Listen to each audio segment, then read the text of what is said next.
Estamos viendo una serie que se llama 4 conexiones que necesitas en tu vida cristiana.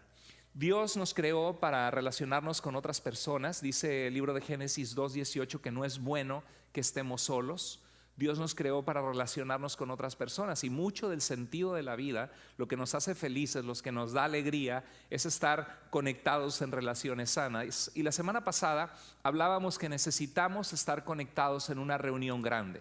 Vimos cómo el pueblo de Dios en Israel fue idea de Dios, como por ejemplo el sacerdote Esdras leía las escrituras y el pueblo de Dios lloraba con las escrituras buscando obedecer a Dios, y los levitas interpretaban las escrituras para que pudieran aplicarse a la vida, y el pueblo de Dios se postraba delante de Dios y adoraba a Dios. Vimos en el libro de Hechos cómo la iglesia primera que Jesús dejó, se reunieron 120 personas alabando a Dios para celebrar que Dios les dio sus instrucciones y la cosecha, las bendiciones de Dios, y el Espíritu de Dios fue repartido sobre la iglesia. Fuimos sellados como propiedad de Dios con la presencia de Dios al estar en Jesucristo. Pedro se paró y predicó un mensaje poderoso de las escrituras, mostrando que Jesús era el Mesías, y 3,000 personas de los alrededores se convirtieron a Jesús. Y hoy vamos a continuar viendo qué pasó con esas 3,000 personas que vimos la semana pasada. La semana pasada veíamos que Dios planeó para nosotros que tú y yo nos congreguemos en una reunión grande. En esta reunión, ¿cuántos de ustedes fueron bendecidos hoy al estar aquí, al cantar las alabanzas a Dios? ¿Verdad que sí? ¿Verdad que nos pone en una frecuencia diferente a si nos hubiéramos quedado en la casa viendo el fútbol, o si nos hubiéramos quedado en la casa sin venir? Nos hubiéramos perdido de ese momento especial durante la alabanza, de poder orar, de poder conectarnos con Dios de una manera especial. Hay una canción de Vicente Fernández que dice: las horas más felices de mi vida las he pasado al lado de una dama. ¿Se acuerda? Bueno, yo quiero decirle que las horas más felices de mi vida las he pasado de rodillas o ante la presencia de Dios. Yo no sé usted, pero las horas más felices de mi vida las he pasado no al lado de una dama, aunque soy muy feliz con mi esposa y me llena de una manera muy especial, pero Dios es el que nos llena por excelencia, y esa relación es la que va a ser una relación eterna. Entonces el haber estado aquí valió la pena. Dios nos recuerda la necesidad de caminar con Él. Debemos seguir congregándonos, y aunque se nos olvida muchas veces el contenido de las predicaciones, es como aquella persona que dice: no sé para qué voy a la iglesia, porque ya no me acuerdo de lo que trataron las predicaciones de hace 5 semanas, de hace 6 semanas, mucho, ni se diga del año pasado. Y le dice la esposa: bueno, oye, ¿te acuerdas qué te hice de comer el mes pasado en un día como este, el 24 de enero? Dice: la verdad no me acuerdo para nada. ¿Te acuerdas qué te hice de comer el 23 de enero? No. Dice: bueno, aunque no te acuerdes, esa comida te sustentó en ese día y era necesaria para ti. Y lo mismo pasa con las predicaciones. La palabra de Dios trae vida, la palabra de Dios nos transforma. Dios obra en nosotros cosas, ajustes que Él tiene que hacer en nuestro corazón, ¿sí o no? Entonces es necesario la reunión grande donde adoramos a Dios, donde Él es la audiencia principal, donde estamos dispuestos a escuchar lo que Dios tiene para nosotros. Una manera que tú puedes participar es tomando notas de la predicación. Te recuerdo, cada domingo, si hay algo que impacta tu corazón, anótalo. Invitando a otros a venir es parte de la vida cristiana, el ser luz e invitar a otros a conocer a Jesús. Contribuyendo financieramente es parte de nuestra adoración, parte de sostener misioneros que están haciendo la obra de Dios en el mundo, y parte de poder reunirnos en un edificio como este que cuesta, y tener la visión de algún día poder tener rentar una bodega o tener nuestro propio edificio para avanzar el reino de Dios. También no solamente contribuir financieramente, sino sirviendo. Son 6 maneras prácticas en las que puedes servir en tu vida cristiana, en la reunión grande que Dios quiere que estés conectado. Pero hay cosas que son difíciles hacer en el grupo grande, porque no se puede hacer todo aquí. Por eso se llama la serie 4 conexiones que necesitas. El grupo grande es una conexión que necesitas, pero hay otra conexión que necesitas. En el grupo grande es difícil hacer preguntas, ¿verdad que sí? No tenemos un espacio que podríamos hacerlo en un momento dado, los viernes de vida, quizá el último viernes del mes, que usted me pueda textear preguntas bíblicas, preguntas de la vida cristiana, y dedicar tiempo para responder con las escrituras y con la experiencia de la vida cristiana cuestionamientos que tú tienes. Pero en la reunión grande no estamos levantando la mano y haciendo preguntas, ¿verdad que no? tenemos una manera de conectarnos en una cafetería que gracias a Dios tenemos, que está hermosa, que hace 2 años no la teníamos, ¿se acuerda? Y ahí usted puede relacionarse, puede saludar a alguien, conectarse con personas. Cuando veas a alguien que no conoce, saluda y pregúntale, ¿de dónde eres? ¿Cuánto tiempo tienes viniendo a Iglesia Vida? ¿Dónde estabas antes de venir a Iglesia Vida? ¿Cuánto tiempo tienes de conocer a Cristo? Es una oportunidad de conectarse con otros cuando te acercas, pero porque andamos deprisa y a veces salimos con hambre y nos vamos a comer a diferentes lugares, no hay la oportunidad de conectarse y de intimar con otras personas y de ver lo que otras personas están pasando. Muchas veces no hay oportunidad de orar por otros o que oren por ti. En ocasiones tenemos un llamado al altar y tenemos oportunidad de que se oren por las peticiones. No lo hacemos cada domingo, pero siempre que vengas cargado puedes acercarte a cualquiera de los facilitadores de grupos de vida, a cualquiera de los que están en el liderazgo de la iglesia. Puedes acercarte conmigo como pastor, con la hermana Celia y hermano Sergio en el centro de bienvenida, con mi esposa, quizá con David y Kelsey que están como ministros de jóvenes, quizá con nuestro hermano Lester que está ministrando en la alabanza. Y si tienes una necesidad podemos acercarnos y orar por ti. Pero es la excepción, no hay oportunidad a veces de orar de una forma más específica por otros y que oren por ti. Estudiar la Biblia se explica versículos cada semana, pero no hay la oportunidad de abrir el pasaje y repetir, a ver, ¿qué es lo que lees? ¿Qué dice? ¿Entiendes lo que significa esta palabra? No hay una forma de estudiar la Biblia más personalmente y aplicarla intencionalmente. Son 4 cosas que el grupo grande no provee, y es por eso que todos necesitamos un grupo pequeño. Necesitamos estar conectados en un grupo pequeño. Nosotros le llamamos a ese grupo pequeño grupo de vida. ¿Por qué le llamamos grupo de vida? Porque allí hay vida. ¿Por qué le llamamos grupo de vida? Porque hay vida, vida espiritual, vida relacional. Hay la oportunidad de hacer preguntas. Diga conmigo, necesito estar conectado en un grupo de vida, un grupo más pequeño. Y ese es el mensaje que hoy vamos a ver sobre esa necesidad de parte de Dios, que Dios nos revela en la Escritura, que necesitamos un grupo pequeño. Tú sabes que los grupos pequeños fueron el plan de Jesús. ¿Cuántos de ustedes saben que Jesucristo, si somos cristianos, es nuestro Señor? Jesucristo es nuestro Señor, amén. Esa es la salvación. Todo aquel que confiese que Jesús es el Señor de su vida será salvo, ¿sí? Jesucristo vino para reconciliarnos con Dios. Si tú nos estás visitando, nuestra iglesia no predica una religión, sino una relación personal con Dios. Tú y yo fuimos creados para conocer a Dios. Hay un vacío en nuestro corazón que solo Dios llena, y nosotros estamos separados por nuestros pecados de Dios. Y Jesucristo vino a morir en una cruz en el Calvario hace 2000 años para llevar tus pecados y los míos, para perdonarnos, para reconciliarnos con Dios si nos arrepentimos y le confesamos y le seguimos como Señor de nuestra vida.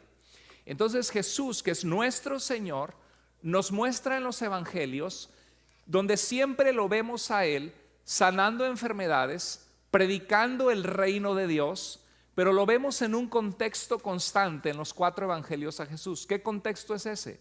Lo vemos en un contexto junto a sus apóstoles, discípulos a los cuales llamó apóstoles. En Lucas 6:13 se nos dice desde el verso 12 que Jesús pasó la noche en oración y tenía varias personas que lo seguían, que tenían hambre y sed de justicia, hambre y sed de la palabra de Dios, un deseo de seguir al Mesías de Dios, al prometido de las Escrituras.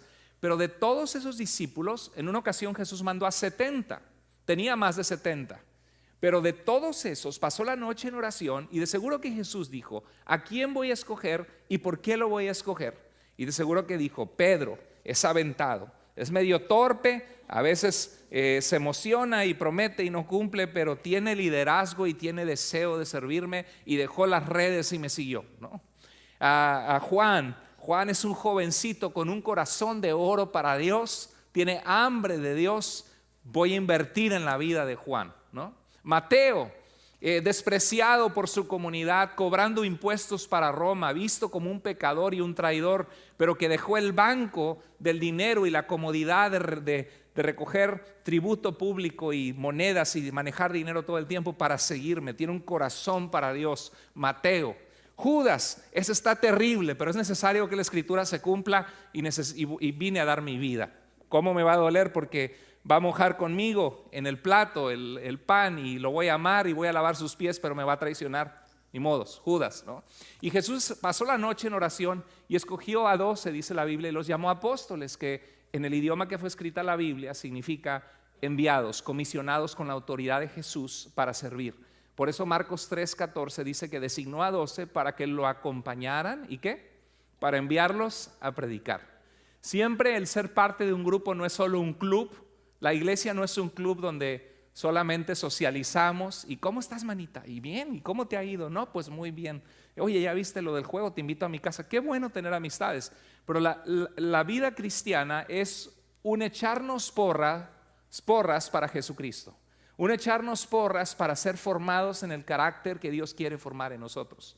No es nada más socializar y te invito a mi boda y te invito a mi fiesta y hago la pachanga y saco las margaritas y los tequilas porque nos conocimos en la iglesia y tenemos muy buena relación, y entre eso cae una persona y vuelve a caer en el pecado. No, no estamos solo para socializar, estamos para animarnos, para servir a Dios. Jesús llamó a los discípulos para que lo acompañaran, para que vieran su vida en Cristo. ¿Y para qué? Para enviarlos a predicar. Tú sabes que Dios quiere enviarte también ¿sabes lo que es predicar? Es proclamar delante de otras personas, decir delante de otras personas lo que Dios es, lo que Él ha hecho en tu vida, lo que has conocido de Él. Y Dios quiere enviarte a ti como parte de su misión para tu vida, para que tú anuncies a otros lo que Dios ha hecho en ti. Y tú puedes decir, pastor, yo conozco muy poco, yo no tengo mucho que decir. Déjame decirte que sabes mucho más que la mayoría de la gente allá afuera.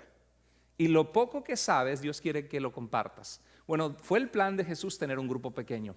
En un grupo pequeño puedes participar y preguntar. ¿Verdad que aquí el domingo no estamos llenos de manos? Y pastor, regrésele la filmina, por favor, pastor, porque que no entendí bien. No hay eso, ¿verdad? No tenemos esa oportunidad. Marcos 8:27 dice que en el camino Jesús preguntó a sus discípulos, ¿quiénes dicen los hombres que soy yo? En los grupos de vida en nuestra iglesia abrimos la palabra de Dios. Estuvimos en el libro de Filipenses hace unos años y tuvimos 47 estudios bíblicos en una carta de 4 capítulos. Tremendo. Le sacamos el jugo a entender los temas de Filipenses y qué estaba diciendo el apóstol Pablo. Ahorita estamos viendo qué carta. ¿Qué carta estamos haciendo? Primera de Pedro. Y estamos en el capítulo 1. Y vamos en el verso 14 y ya llevamos 22 estudios bíblicos de 14 versículos de Primera de Pedro. Los exprimimos y abrimos y decimos, ok, ¿qué dice? ¿Qué significa? Y los facilitadores te hacen preguntas al grupo para poder estimular que nosotros nos metamos al tema. Tú sabes que aplicamos más la Biblia cuando la meditamos, la reflexionamos, cuando nos ponemos a pensar qué dice, a cuando yo nada más te digo qué dice, ¿verdad? Por ejemplo, en Juan 9:2 dice, le preguntaron sus discípulos diciendo, maestro, ¿quién pecó, este o sus padres, para que haya nacido ciego? ¿Qué le estaban preguntando los discípulos a Jesús aquí? Había un hombre ciego de nacimiento. Y los discípulos se preguntaron cosas sobre la justicia de Dios. ¿Por qué un bebé inocente nace sin abrir sus ojos? ¿Por qué un bebé inocente tiene que estar por esta vida tropezándose, golpeándose, sin poder trabajar, sin poder valerse de sí mismo, enfrentando dificultades que un niño no debería enfrentar? ¿Qué estaban preguntándose los discípulos con Jesús? A ver, dígame, puede participar alguien que piense en algo. ¿Qué? ¿Qué? La razón de la enfermedad. ¿Ok? ¿Alguien más? Pensaban que la enfermedad era consecuencia del pecado. Ok, alguien pensaba, no, pues de seguro que a lo mejor sus papás pecaron y Dios para castigar a sus papás hizo que este niño naciera ciego, ¿no? Lo que estaba de por medio. ¿Se fijan cómo cuando hago preguntas, qué pasa? Usted se puso a pensar, ¿verdad? En el tema. Y eso es lo que pasa en la enseñanza cuando hay preguntas que ustedes pueden participar y responder. Eso sucede en un grupo pequeño. Si tú no eres parte de un grupo pequeño, de un grupo de vida, te pierdes el reflexionar por ti mismo y decir, a ver si es cierto, ¿qué dice la Escritura? ¿Por qué pasó esto? Y lo que ellos estaban preguntando es dónde está también la justicia de Dios, por qué Dios permite estas cosas. Y le preguntaron, ¿quién pecó esto sus padres para que haya nacido ciego? Y Jesús le responde, no es el tema que estamos viendo hoy, pero Jesús le responde, no pecó ni este ni sus padres. ¿Qué estaba diciendo Jesús? A veces en la vida enfrentamos dificultades, injusticias, cosas que no te tocó vivir. Dios no planeó para ti que tú tuvieras un padre, una madre, un padre que te abandonara, alguien negligente. Pero parte de que este mundo corriera es un mundo que está bajo el pecado, bajo la maldición del pecado. Pero dice Jesús, no pecó ni este ni sus padres, sino que Dios permitió esto para que la gloria de Dios se manifieste en su vida. Y Jesús sanó a este ciego de nacimiento y este ciego volvió a ver con el poder de Dios. No fue más ciego una vez que se encontró con Jesús. Y muchas veces en nuestra vida sí venimos quebrados, venimos con dificultades, pero nos encontramos con Jesús y vemos el poder de Jesús, que es lo que nos va a sostener en la eternidad. Porque este mundo es pasajero, aquí andamos solamente de paso. Nada trajimos a este mundo, nada nos vamos a llevar. Muchas de nuestras preocupaciones son vanas. Y lo único que va a permanecer es la calidad de tu relación con Dios, es lo que va a permanecer en la eternidad. Si es que estás en la eternidad con Cristo. Porque si no has recibido a Jesucristo como tu Salvador, la Biblia nos dice que todos por nuestros pecados estamos separados de Dios, mereciendo una condenación eterna sin Dios. Y esa es la urgencia de anunciar a otros que necesitan ser salvos y necesitan a Jesús. Si tienes amigos, si tienes amigas, si tienes familiares que no conocen a Cristo, debería dolernos nuestro corazón y deberíamos estar en oración por ellos y en oportunidades que Dios nos da, hablarles de que Cristo vino para salvarlos, para rescatarlos, para restaurarlos y que ellos necesitan de Dios. Eso de poder hacer preguntas, de poder reflexionar, se da en un grupo pequeño y en el grupo grande no se da. Por eso necesitamos las dos conexiones y esos son los enfoques de nuestra iglesia. El grupo grande y un grupo pequeño. Mira, en Mateo 10:13 los discípulos se acercaron a Jesús cuando contó la parábola del sembrador y le preguntaron, ¿por qué le hablas en parábola, Señor? Y Jesús tuvo la oportunidad de interactuar con ellos, explicarles por qué. Y en el versículo 18 les explicó con más exactitud lo que la parábola del sembrador significaba. Eso sucede en un grupo pequeño. Abrimos la Biblia y vemos qué dice Primera de Pedro, escogidos según la presciencia de Dios para ser rociados con la sangre de Jesucristo. ¿Qué significa eso? Uno puede hacer preguntas y en el grupo pequeño comprendemos mejor la palabra de Dios y la podemos aplicar mejor a nuestras vidas. Por eso es importante y por eso Dios diseñó un grupo pequeño. ¿De quién fue la idea de que los cristianos nos reuniéramos en un grupo más pequeño? ¿De quién fue la idea? De Jesús, fue el plan de Jesús y el plan de Dios para nosotros. Por eso como iglesia tenemos grupos de vida. En un grupo pequeño hay cercanía. En Marcos 9:34 Jesús venía con los apóstoles caminando, ministrando, sirviendo a la gente. Y en el camino estaban discutiendo sobre quién sería el mayor entre ellos en el reino de Dios. Porque ellos decían, nosotros hemos dejado todo, hemos seguido a Jesús, somos sus apóstoles. De entre más de 70 nos escogió a nosotros 12. ¿Quién será el que ha hecho más puntos y el que va a estar ahí arriba? Y llegó un punto que se calentaron los ánimos. No, pero tú no eres perfecto, a ti todavía te falta. No, pues a ti también. Mira quién lo dice, el que cobraba impuestos antes. Y tú, mira tú, Pedro, tú eres bien impulsivo, tú eres bien áspero, te falta amor, ¿no? Y pues siento, Juan es un ángel, está jovencito, está lleno de amor, a lo mejor es Juan. Estaban allí discutiendo y llegaron a un lugar y Jesús no interrumpió. Jesús dejó, a ver, así como los niños, vamos a ver qué dicen, dejen que. Llegó Jesús y le dijo, a ver, ¿qué discutían en el camino? Jesús ya sabía, pero dijo, bueno, y se quedaron callados como que, y se dio cuenta, ¿no? Como cuando le dices a tu hijo, ¿qué haces? Y escuchas un silencio, ups, hay problemas, ¿no? ¡Hey! Le llamas a tu hijo, Eduardo, Jaime, Carlos Miguel, y hay un silencio, ups, córrele, si hay un silencio, córrele, ¿no? Porque algo está pasando, está agarrando las pinturas que no debe, está metiéndose a un lugar que no debería. Y se quedaron callados porque en el camino habían discutido quién de ellos era más importante. Y eso es lo que pasa en un grupo pequeño. Hay una cercanía muy hermosa. Por esa cercanía, los grupos pequeños también tienen retos. En los grupos, aquí en la iglesia te puedes esconder en la banca. No digo que te metas abajo de la banca, pero te puedes esconder y pasar más o menos desapercibido, y mientras más grande la iglesia, más existe ese peligro. Pero en un grupo chico, no, porque solamente son 8 a 12, 15 personas en el hogar o en ese salón, y te preguntan, ¿y tú, Jaime? ¿Y tú, Juan? ¿Qué piensas de lo que este texto dice? Y tú puedes decir, yo tengo una pregunta, yo no entiendo por qué Dios permite esto, o yo no entiendo este pasaje. Ahí no pasas desapercibido. Y terminando hay una comida y hay compañerismo, y a veces pasa de que alguien encuentras amigos, gente muy linda, y de repente encuentras a alguien como que no te cae muy bien, o como que no te saludó de la forma que tú querías, o que habla demasiado y tú dices, ay, me marea. Eso pasa cuando hay mucha cercanía. Cuando hay cercanía nos conocen tal y como somos. Dice, si quieres saber quién es, vive con él un mes, ¿sí? Y eso pasa muchas veces. Hoy no tienes casa, no te preocupes, aquí tengo un cuarto, te abro el cuarto. Y yo, Señor, guárdalos del mal. Señor, guarda su relación, por favor. Que pongan reglas y digan cómo van a funcionar. Si te acabas la leche, la tienes que reponer. Si no pongas música después de las 12, porque me empiezas en la primera te lo paso, pero la segunda, la tercera, la cuarta ya no te aguanto y te quiero correr, y somos hermanos en Cristo. Y eso pasa, nos conocemos y somos personas rotas, necesitadas de Dios. Todos nosotros tenemos áreas que Dios quiere seguir trabajando. A veces a algunos nos falta amor, algunos somos más orgullosos, algunos somos más egoístas, algunos somos desconsiderados, dicen los mexicanos, conchudos, que significa que te le cargas la mano a otro y vamos y pues tú pagas, ¿no? Los tacos, no, pues, no, está bien, no saco ni la billetera, pues voy a pagar. Y la segunda vez, a ver si ahora dispara, ¿no? Ni en defensa propia, no dispara.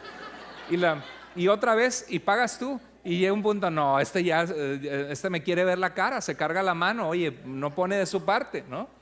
Y cuando vivimos con otras personas es difícil, hay tensiones, eso puede pasar en un grupo de vida. Pero aún ahí son oportunidades de crecer en Cristo, porque dice la Biblia, si tu hermano peca contra ti, ¿qué tienes que hacer? Ve y chisméale a toda la iglesia lo que te hizo. Dice, si tu hermano peca contra ti, ve y habla con 4 personas que no sean él. Ve y habla con él. Y si entiende, entonces hay una restauración. Si te hizo daño y no te hace caso, ve y tráelo al liderazgo de la iglesia para que podamos mantener una iglesia linda, armoniosa, sana, protegiendo a otras personas. En todo eso, aún en la calamidad aprendemos. A veces aprendemos más de las dificultades a veces que de cuando todo marcha bien. Porque aprendemos que hay que ser pacientes, que hay que perdonar, que hay que ser intencionales. Si los problemas no los hablas, no se desaparecen solos, a veces crecen. Son como un cáncer que tienes que ir al doctor, intencionalmente tratarlo para removerlo, si no los problemas empeoran. Bueno, Jesús a través de esta cercanía vio que había algunos roces entre sus discípulos. Y fue una oportunidad para que Jesús pudiera enseñarles que el que quiere ser el mejor y el mayor entre todos, ¿qué debe ser? Debe ser el último, el que se queda a servir a los demás. Qué interesante, ¿no? Jesús les enseñó que Dios nos llama a nosotros a amar a los demás y a servirles. Bueno, en un grupo pasa esto, en un grupo pequeño hay participación. ¿Usted vio en esos versículos que vimos que participaron con Jesús los discípulos o no? ¿Hicieron preguntas, sí o no? ¿Jesús les preguntó y los puso a pensar, sí o no? Sí. ¿Pudieron participar en ir a servir con Jesús? Sí. Hubo participación. ¿Aprendieron o no aprendieron? Hubo aprendizaje. ¿Qué aprendieron los discípulos? ¿Solo mucha información o qué aprendieron? Aprendieron vida práctica. Aprendieron la voluntad de Dios para sus vidas. Cómo tener un noviazgo saludable. Cómo tener un matrimonio saludable. Cómo ser pacientes con personas que son distintas a nosotros y aprender a doblegar el orgullo, aprender a perdonar y a pedir perdón. Cómo aprender a leer las escrituras. Cómo aprender a conocer a Dios y que Dios es soberano y que Él es santo y que Él quiere que nosotros vivamos una vida apartada del mal. Todo eso se aprende en su palabra y a través de un grupo pequeño. Por eso es la voluntad de Dios que estés conectado en un grupo pequeño. Hubo aplicación de las enseñanzas, hubo compañerismo y hermandad, hubo roces y dificultades que superar. Lo mismo va a suceder en los grupos pequeños, pero hay grandes ventajas, ¿sí o no? Entonces, ¿cuál es la voluntad de Dios para ti? Que tú estés conectado en un grupo pequeño. Y a veces pasa que si nos ha ido mal con alguien, resguardamos el corazón y decimos, no, yo aquí vivo mi cristianismo a mi manera, ¿no? Le llamo a, ¿cómo se llama? Hello Silver, como el llanero solitario. Yo vivo la vida cristiana a mi manera y yo solo, y no me meto en problemas y nadie se mete conmigo y soy más feliz.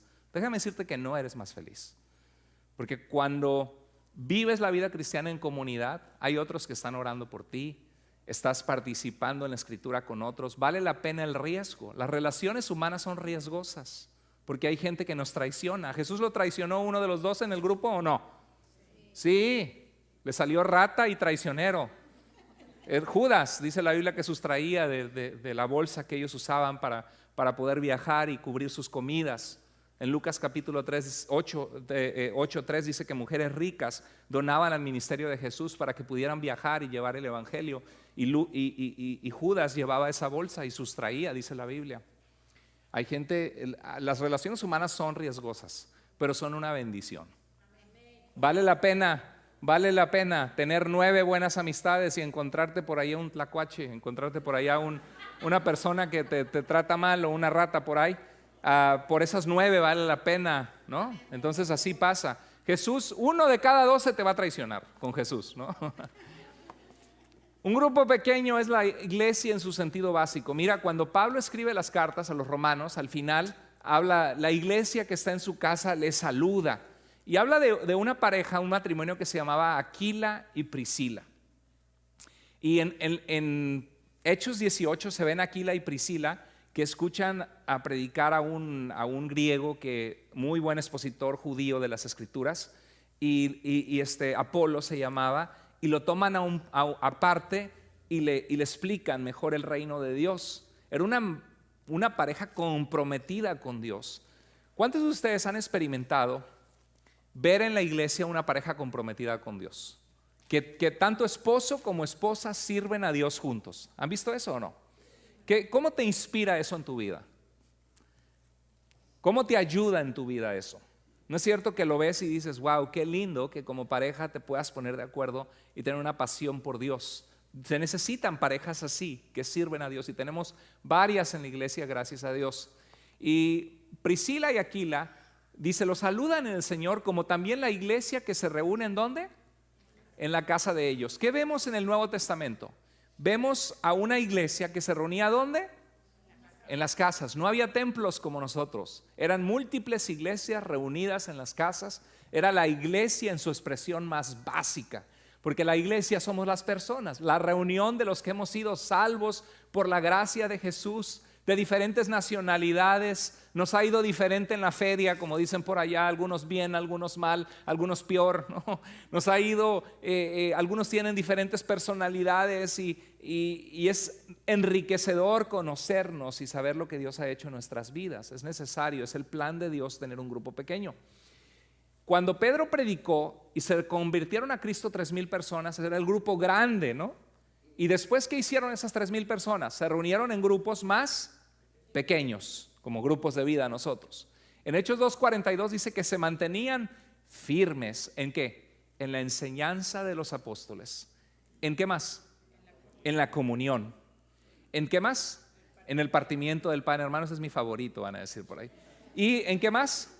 En la oración. ¿Qué es lo que pueden ver que había en la iglesia, en estos grupos pequeños que se formaron en la iglesia? ¿Qué había? Enseñanza de los apóstoles, se mantenían firmes. Se leían las escrituras, sí, y se enseñaba lo que los apóstoles habían aprendido de Jesucristo. ¿Ok? ¿Qué más?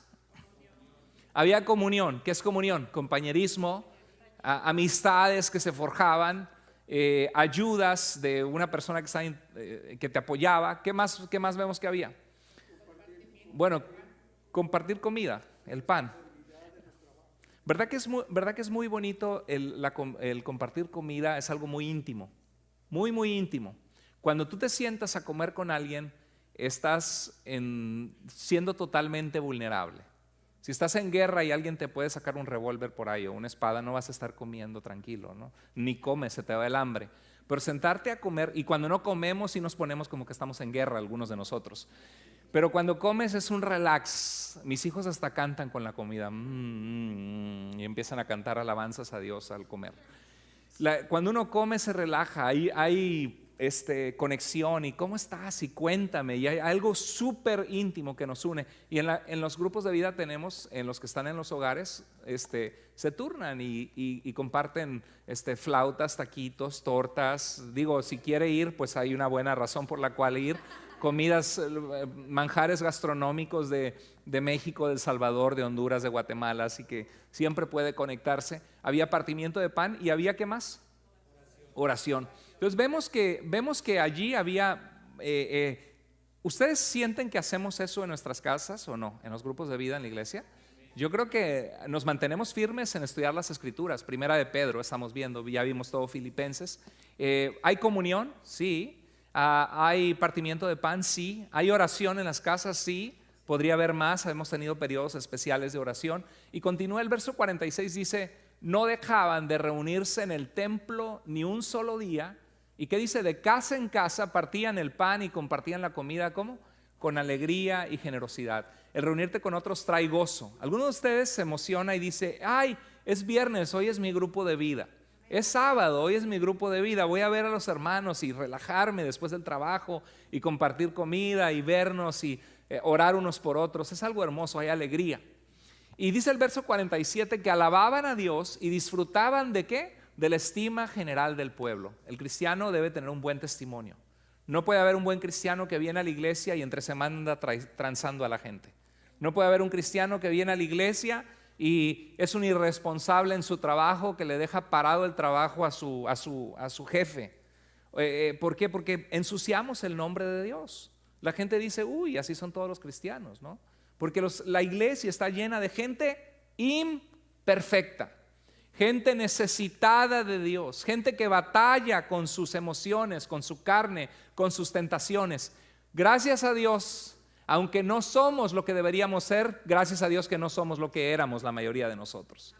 Y ese es el poder y la gracia de Dios en nosotros. Pero tenían buen favor ante el pueblo y Dios añadía a los que iban siendo salvos. Entonces podemos ver ahí en el grupo que había enseñanza, había sana doctrina. Gracias a Dios que estás en una iglesia donde hay sana doctrina. ¿Cuántas iglesias hay ahorita ahí afuera que están declarando cosas y te enseñan desde el púlpito y te dicen, has quedado preso en los dichos de tus labios, la vida y la muerte están en el poder de la lengua, y te dicen, tú proclama y declara prosperidad y bendición?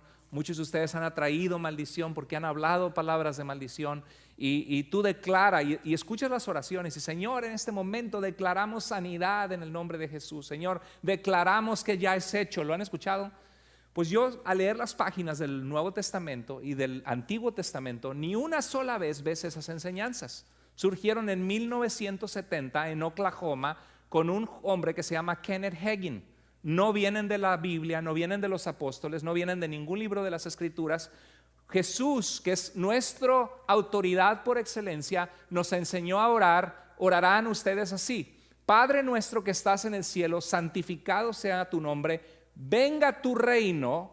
No dice venga mi reino, no dice venga mi carro del año, no dice venga la casa, no dice venga mi residencia, no dice venga mi vieja o mi viejo que estoy orando por ellos, o cámbiala o elimínala o ilumínala. No es, dice venga tú, ¿qué? Reino. Hágase mi voluntad, porque ya lo declaré. No, hágase tu voluntad, ¿verdad? Entonces esa es una falsa enseñanza que abunda en las iglesias, que debería ser desarraigada y eliminada de iglesias que aman a Jesús, que están practicando una doctrina falsa, que no viene del cristianismo, sino viene de pensamiento positivo y palabra de fe, y tiene se llama el movimiento de la prosperidad y el movimiento de palabra de fe. Y tristemente la mayoría de las iglesias de nuestro tiempo en Latinoamérica están practicando esa falsa doctrina, ¿sí o no? Entonces se necesita perseverar en la enseñanza de los apóstoles en el Nuevo Testamento, no en enseñanzas que alguien siente por sentimientos o alguien inventó hace apenas 40 años atrás o 20, sino ser fieles a la palabra de Dios. Perseveraban en la enseñanza, en la comunión, había comida, una buena razón para ir a los grupos de vida, había oración, había evangelismo, porque dice que se añadían a la iglesia los que iban a ser Salvos. ¿Cuántos de ustedes han visto en su grupo de vida a alguien venir a los pies de Cristo? Levanta tu mano si lo has visto. No ha sido la mayoría, pero ¿cuántos lo han visto? Levanta la mano si lo has visto. Gloria a Dios, tenemos varias manos y significa que esos grupos, en esa ocasión que alguien vino a los pies de Cristo, dice la Biblia que hubo fiesta en el cielo por un pecador que se arrepiente. Significa que tenemos que invitar a otros a nuestro grupo de vida. ¿Sabes que yo soy parte de un grupo de vida los viernes, los sábados, los miércoles? Es más, el día de mañana, madres que no trabajan con los hijos, mucho trabajo, pero no trabajan afuera. Madres, estudio de las 11 de la mañana o estudio grupo de vida a las 12 o grupo de vida de fútbol. Vamos a ver la palabra 1 hora y jugar 1 hora fútbol. No sé, hay creatividad. Se pueden crear grupos de vida siempre y cuando estemos en la palabra y hay esos componentes. Pero necesitamos invitar a otros cada semana. Un grupo pequeño debe estar centrado ¿en qué? En la palabra de Dios. Y debe ser participativo, como Jesús cuando estaba con los discípulos, y tiene que ser práctico. Tienes que salir diciendo, ¿cómo vivo yo esto en mi vida? ¿Cómo entiendo yo quién es Dios? ¿Qué quiere Dios de mí? Dios quiere que estés conectado en un grupo pequeño. Es una conexión que tú necesitas. Y si estás viniendo solo al grupo grande, te felicito. Gracias por estar aquí. Dios va a ayudarte en tu vida a crecer, ayuda mucho. Hay una diferencia enorme entre venir domingo a domingo y dejar de venir, ¿sí o no? Ustedes ya lo han experimentado. Dejan de venir domingo a domingo y empieza a estar la carne viva en nosotros, el egoísmo, la falta de amor, la falta de santidad, la pecaminosidad, están a la orden del día cuando nos separamos de congregarnos y estar conectados, ¿sí o no? Nos enfriamos espiritualmente. Pero déjame decirte que te falta también un grupo de vida pequeño. Miren, los grupos pequeños proveen el cuidado congregacional de la iglesia que Dios diseñó. ¿Tú sabías que Dios diseñó que la iglesia se cuide entre ella? ¿Tú sabías eso? Dios diseñó que la iglesia se cuide entre ella. Hay una palabra que solamente aparece en Primera de Pedro. ¿Tú sabías que quiénes son los líderes de la iglesia actual regularmente según el Nuevo Testamento? El Nuevo Testamento nunca les llama sacerdotes, ni una sola vez. Eso era en el Antiguo Testamento. Y los sacerdotes hacían intermediarios entre Dios y el hombre, sacrificando animales para que se reconciliara Israel en el día del perdón con Dios. En el Nuevo Testamento nunca se les llama sacerdotes. ¿Cómo se les llama? ¿Cuál es la palabra que se conoce de los que son líderes de iglesias en este tiempo, en el siglo XXI? ¿Cómo se llama? Pastores. Pastores. Y cuando pensamos en la imagen de un pastor, pensamos en la imagen de alguien que cuida ¿qué? Ovejas. Que busca que las ovejas se alimenten, que buscan que las ovejas estén bien cuidadas. Esa es una palabra que se utiliza en Primera de Pedro. Pero ¿sabes cuál es la palabra más usada en la Escritura para la palabra pastor? La palabra anciano, que significa que es alguien con sabiduría que puede liderar y dar sabio consejo. Y hay otra palabra que es la palabra episcopo. Episcopo significa el que sobrevé la iglesia y la cuida, en el sentido que ve que la iglesia marche conforme al plan de Dios, que se enseñe la sana doctrina, que se levanten nuevos líderes, que la iglesia esté evangelizando. Pero página tras página del Nuevo Testamento vemos la exhortación de Dios para ti, que estás aquí, de que tú eres guarda de tu hermano. Que Dios te llama a cuidar a otros en la congregación, a ser cuidado por otros y que Dios te cuide. Que otros cuiden de ti y tú cuides a otros. Ese es el cuidado congregacional bíblico.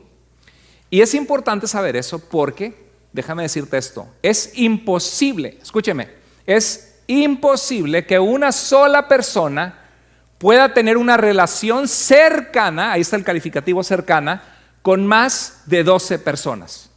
¿Cuántos de ustedes tienen una relación cercana con más de 12 personas? Dígame.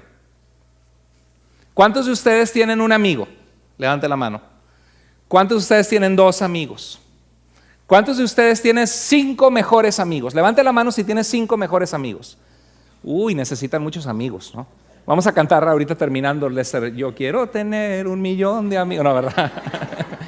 La verdad es que es muy difícil, ¿verdad? Trabajamos, tenemos familia. ¿Acaso tenemos 1, 2 amigos, 3 amigos? Y es insensato pensar que un pastor puede cuidar y tener una relación cercana con más de 12 personas.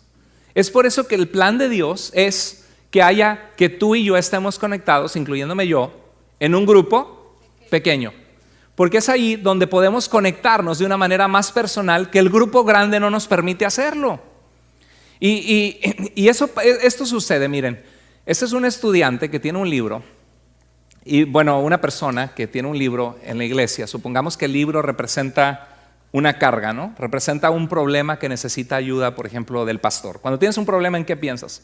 El pastor me puede ayudar, ¿no? Y eso es bueno, y si puedo ayudar, estoy siempre para servirles a todos ustedes en la medida que Dios me permita, siempre lo he hecho. No ha habido una sola persona que me ha dicho, pastor, necesito hablar con usted, que yo haya ignorado en mi ministerio, por lo menos conscientemente, que hayamos quedado de acuerdo. Nunca, ni una sola en 19 años de servir a Cristo en el ministerio, no ha habido una sola persona que me dice, pastor, necesito su consejo, necesito reunirme con usted, y que yo haya ignorado. No, siempre hemos dicho, ok, hermano, ¿qué puede? Yo puedo los martes, los jueves, ¿qué le parece si nos vemos en Panera? ¿Cuántos de ustedes se han reunido conmigo en Panera alguna vez para platicar de algo de la Biblia? Mire, qué lindo, muchas manos, gloria a Dios. Entonces, siempre, nunca me he negado, pero la realidad es que no soy Dios. No puedo yo multiplicarme en 400, ni tampoco puedes tú, ¿verdad que no? Entonces los grupos de vida cierran esa necesidad que hay en la iglesia de cercanía con otras personas. Imagínate esta persona que dice, el pastor no me ayudó. ¿Dónde está el amor de Dios? Esto es pura hipocresía. Yo me acerqué, él sabe que estoy pasando por un problema, él sabe que mi mamá está en el hospital, él sabe que estamos pasando una situación bien difícil como familia, y nada más me saludó el domingo y ya. Nunca ha estado en mi casa comiendo un café, un pan, el pastor. Es pura hipocresía esto, y no saben esto. El pastor supervisando los ministerios que sostienen la iglesia y el pendiente de algunas personas. Es la realidad. Imagínate que cada libro representa y que alguien dice, la persona de atrás dice, no me quiso ayudar con mi libro, ¿no? ¿Sí entienden? Porque no se puede que nos multipliquemos en 400, es imposible. Si es una iglesia de 1000, ¿cómo le hace un pastor de una iglesia de 1000? ¿Sabe cuál es la clave? Que una iglesia puede, hay ventajas en la iglesia pequeña, que todos se conocen, que el pastor puede estar en tu casa comiendo un vaso de café, un champurrado, unos tamalitos, y hay gente que viene de iglesias así, y dice, mi pastor me visitaba y comía, y en la piñata de mi niño de 3 años estaba aquí con nosotros, y ahora estoy parte de una iglesia que mi pastor, en la piñata de mi niño de 3 años no estuvo mi pastor, no le importo, no me amo, no le importa a la gente, y en realidad es una percepción errada, porque no se trata que no le importe al pastor, se trata de que es una iglesia de 400 personas. Y por ejemplo le preguntas, ¿y tu pastor en la iglesia cuántos eran ustedes antes? Éramos 40, éramos 30. Pues por supuesto, no es lo mismo que una iglesia de 400. Entonces, lo que llena la necesidad de la iglesia y que permite que la iglesia crezca, se necesitan iglesias de todos los tamaños. No es más grande para Dios una iglesia de 10,000 personas que una iglesia de 30 personas. Para Dios lo que importa es una iglesia que busca la santidad, que busca agradar a Dios, que busca compartir de Jesús, que busca ser fiel a su palabra y a las escrituras. Una iglesia donde se vive el amor de Jesucristo. Puede haber una iglesia de 30 personas que es más sana que una iglesia de 10,000. Pero ¿sabes una cosa? Puede haber iglesias de 10,000 que son mucho más sanas que iglesias de 30, porque están impactando a la comunidad para Cristo. Están mandando misioneros al mundo, construyendo pozos de agua en lugares en África donde no hay alimento, donde no hay agua, y llevando misioneros y anunciando la palabra de Dios. Lo que hace una iglesia sana no es su tamaño, sino su fidelidad a las Escrituras y a Jesucristo. Y Dios quiere que nosotros seamos una iglesia así. Ahora, hay ventajas en una iglesia grande. Cuando uno va a una iglesia grande hay un equipo de alabanza. Uno va a la otra iglesia y pasa el hermano Cleto que toca la guitarra y se desafina cada 3 palabras, ¿no?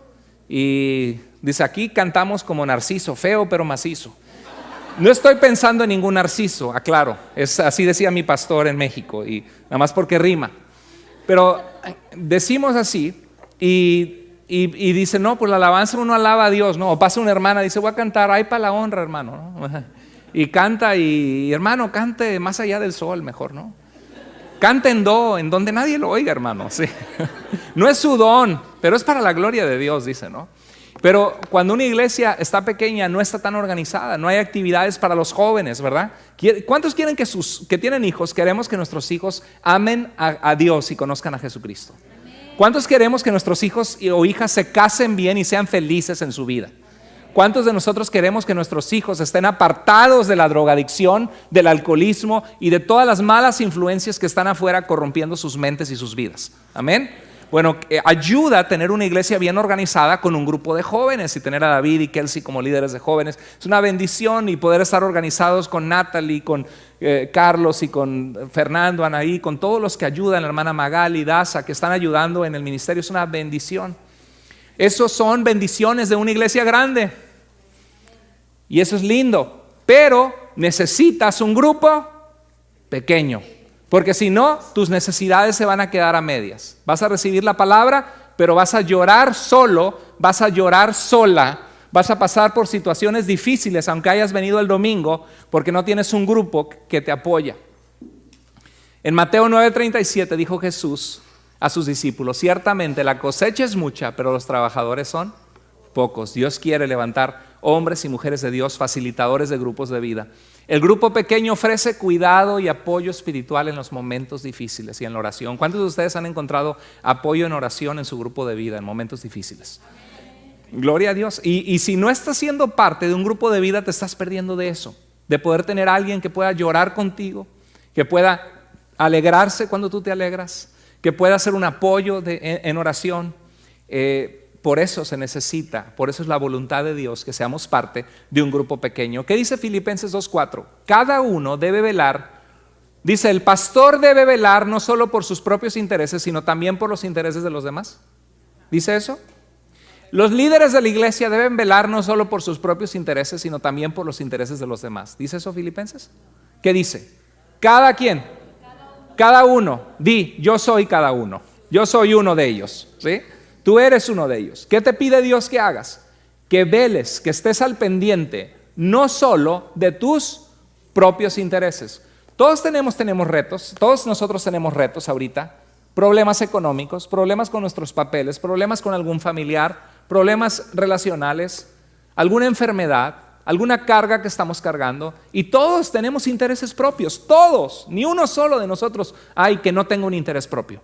Pero Dios quiere sacarnos de nuestro egoísmo, de solo pensar en San yo, pobre de mí, yo. Y cuando uno está en un grupo de vida, ¿qué hace? Oh, la hermana está pasando por dificultad. El hermano está teniendo esta necesidad. Señor, ten misericordia de él. Y le voy a dar un abrazo cuando lo vea el domingo. Hermano, estoy orando por ti. Lo siento que tu familia está pasando por eso. Eso es hermoso. Y dice la Biblia que es más bienaventurado que dar que recibir. Cada uno debe velar por los intereses de los demás. Es cuidado congregacional. Y eso sucede en los grupos pequeños. Por eso necesitas un grupo pequeño. Mira lo que dice Colosenses 3:16. Que habiten ustedes, ¿qué? La palabra de Cristo con toda su riqueza. Instrúyanse y aconséjense unos a otros con toda sabiduría. Dice que el pastor sea el único que los instruye y los aconseje. ¿Qué dice? Instrúyense y aconséjense. ¿Quiénes? Unos a otros, cuidado congregacional. Y eso sucede en un grupo pequeño. Por eso necesitamos estar conectados en un grupo pequeño. Y termino con este pasaje. Mira lo que dice Efesios 4:16. Él, Dios, hace que todo el cuerpo está hablando de la iglesia. Y muestra así como el cuerpo que tiene dedos, que tiene muñeca, que tiene hombros, que tiene órganos internos. Dice, Él hace que todo el cuerpo, la iglesia, encaje perfectamente. Y cada parte, y déjame decirte, te tengo noticias, tú eres una de esas partes. Cada parte, al cumplir con su función específica en servir a Dios y a los demás, ayuda a que los demás se desarrollen. ¿Qué dice? ¿Y el pastor ayuda a que los demás se desarrollen? No, el pasaje anterior dice que Dios puso pastores para equipar a los santos, a los cristianos, para la obra del ministerio. ¿De quién es la obra del ministerio? De toda la iglesia. El pastor y todos, somos un equipo. Dice, cada uno hace su función específica y ayuda a que las demás se desarrollen, y entonces todo el cuerpo, ¿qué dice? Crece y está sano y se va edificando en amor. Déjame decirte que estas son las 5 formas que puedes participar en tu grupo de vida. Número 1, si no estás yendo a uno, ¿qué hay que hacer? Conéctate. Los grupos de vida en nuestra iglesia descansan en abril, descansan en agosto y descansan en diciembre. Tienes oportunidad de tomar breaks, de estar con tu familia esas veces, de ser luz allá afuera. Nos reunimos 3 veces al mes en las casas o los miércoles en la iglesia, y el viernes, el último viernes del mes, en el viernes de vida, ¿qué hacemos? Tenemos una instrucción en la palabra para toda la iglesia. Tienes hasta un break. Si abres tu casa, ese último viernes puedes decir, tengo break, no voy a tener niños aquí en la casa.